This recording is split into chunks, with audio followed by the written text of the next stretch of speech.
हमारे देश में कुछ ऐसी घटनाएं घटी जिसकी वजह से कार्य हमको बार बार पोस्टपोन करना पड़ा। तो अल्टीमेटली आज ये प्रोग्राम किया जा रहा है और ये प्रोग्राम के माध्यम से हम बाबा साहब का जो है जन्मदिन मना रहे हैं।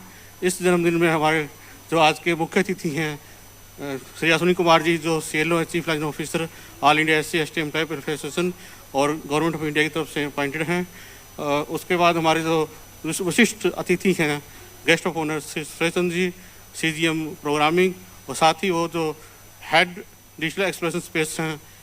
अभी एक नया सेक्शन बना है हमारे यहाँ जो कि पूरा इंडिया का जो डाटा है डिजिटाइज करके उसको आगे प्रोसेसिंग के लिए, इंटरप्रेसिंग के लिए कार्य को बढ़ाएंगे। उसके लिए साहब को जिम्मेदारी दी गई है। मैं उसके साहब को बहुत बहुत शुभकामनाएं। आज हमारे बीच में श्री OP गौतम जी आए हुए हैं जो कि all India SC/ST employ welfare association Doordarshan के प्रेसिडेंट हैं। उनका मैं स्वागत करता हूं। और गौतम साहब साथ में ही जो पार्लियामेंट स्ट्रीट है उसमें जो मेला ऑर्गेनाइज होता है तो उसके भी प्रमुख हैं। तो अब की बार जो उन्होंने कठिनाइयाँ फेस की हम जानते हैं, बड़ी मुश्किल से मेला लगाया गया, बहुत बड़े लेवल पर उसकी अप्रोच की गई, नहीं तो इस बार मेला नहीं लगता। अगर इस बार मेला नहीं लगता तो शायद ये मेला बंद हो जाता। मैं उसके लिए गौतम साहब को बहुत बहुत धन्यवाद भी करना चाहूँगा।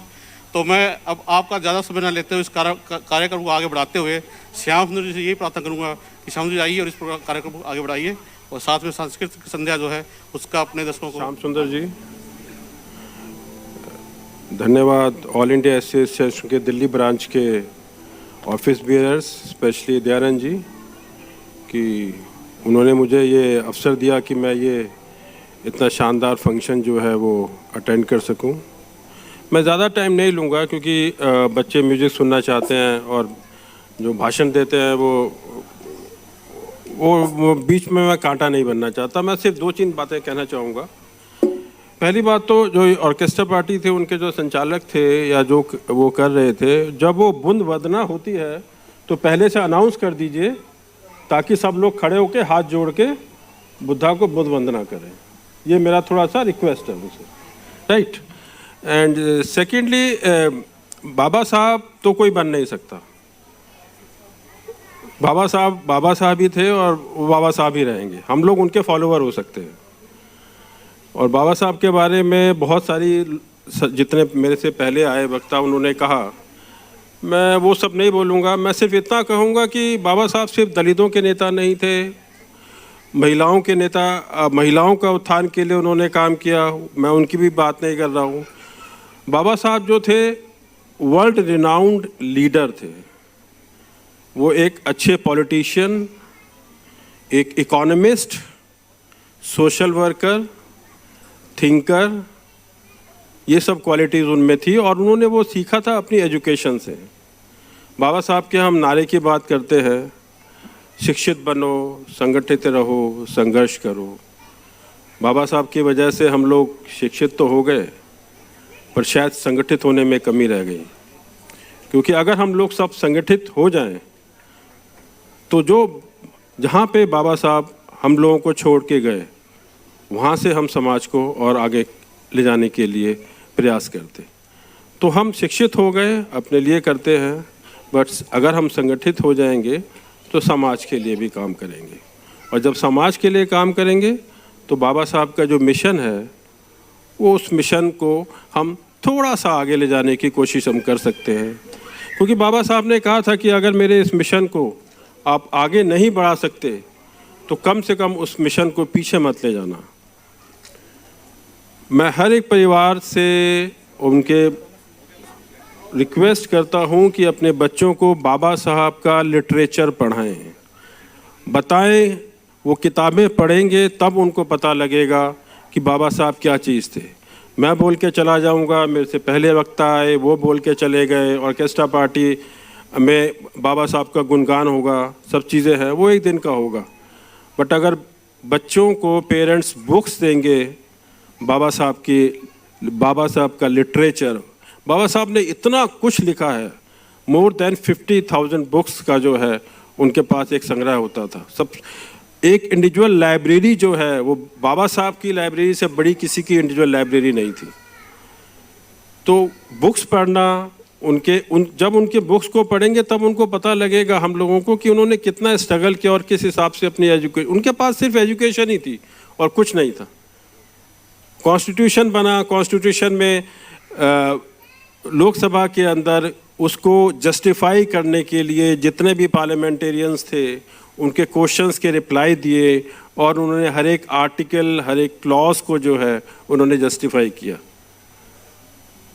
तो ये बड़ी इम्पॉर्टेंट चीज़ है कि एक आदमी ने कहाँ से उठ के और कहाँ पर आके उस किसी देश का कानून लिख दिया। उसके पीछे उसका संघर्ष, उसकी मेहनत देखिए आप। तो मैं तो सिर्फ इतना कहना चाहूँगा कि आप सब, पर्टिकुलरली जो लेडीज़ हैं, वो अपने बच्चों को बाबा साहब की बुक्स ज़रूर पढ़ाएं, ज़रूर पढ़ाएं। मैं आपसे रिक्वेस्ट करता हूं, तभी आपको पता लगेगा कि बाबा साहब ने इस कंट्री के लिए क्या किया, लोगों के लिए क्या किया। बाबा साहब का दायरा बहुत छोटा कर दिया हम लोगों ने कि दलित नेता बना दिया। नहीं, वो दलित नेता नहीं है, वो उससे बहुत बड़े हैं। वर्ल्ड उनको मानता है, नॉलेज ऑफ सिंबल है वो। वर्ल्ड की 10 यूनिवर्सिटीज़ के लाइब्रेरी के गेट पे उनकी फ़ोटो लगी है। तो आप ये देखिए कि कितने महान वो इंसान थे और हम लोग उनको एक छोटे से दायरे में बंद कर देते हैं।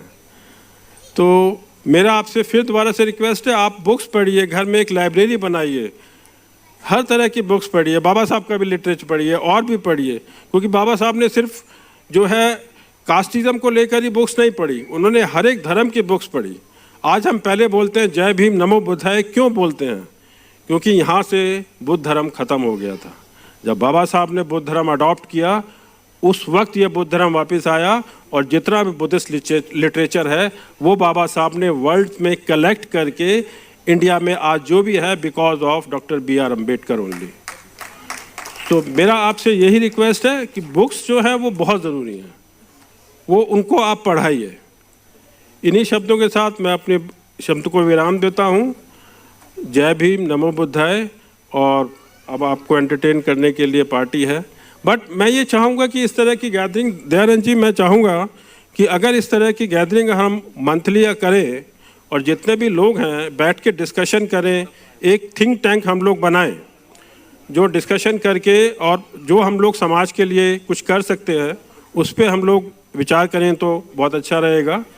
और इस पर अब इतना पुअर रिस्पॉन्स है। ONGC such a great company, हर साल वो सेलिब्रेट करते हैं बाबा साहब का बर्थडे, और ये भी जो है वो ONGC के ही सपोर्ट से ये हो रहा है। तो ONGC के कंट्रीब्यूशन में कोई कमी नहीं है, बट ये कि हम लोगों के शायद कुछ कमी है। हम लोग या तो थोड़ा सा कंजर्वेटिव हैं कि क्योंकि हम लोगों ने बाबा साहब को बांध दिया है ना कि ये दलितों के नेता हैं, और इसलिए जो है लोग बचते हैं कि कोई हमको मार्क ना कर ले या कोई हमको ये ना कहे कि अरे दलित है। बट आपको मैं ये बात बता दूं कि सबको सब कुछ पता है, ये आपके मन का वहम है। कबूतर के सामने, बिल्ली को सामने देख के कबूतर ने सिर्फ आंखें बंद की है, सच्चाई से नहीं जा सकता। जो कास्ट है वो रहेगी, क्योंकि कास्ट हमारे जन्म के साथ जुड़ी है। यही डिफरेंस है कास्ट और क्लास में। क्लास डायनेमिक होती है, वो चेंज हो जाती है समय के अनुसार, बट कास्ट जो है क्योंकि बाय बर्थ है तो वो चेंज नहीं होती। हम कितने भी एजुकेशन हो जाए, बाबा साहब कितने वर्ल्ड रिनाउंड नेता बन गए, फिर भी क्या हुआ? दलित हैं। This is the difference between caste and class. और वो फिर भी उसके बाद उनको माना लोगों ने, इसलिए माना बिकॉज उनके पास नॉलेज था। और नॉलेज कहाँ से आएगा? नॉलेज जब हम बुक्स पढ़ेंगे उससे नॉलेज आएगा। तो बुक्स पढ़ना बहुत ज़रूरी है। इन्हीं शब्दों के साथ थैंक यू वेरी मच।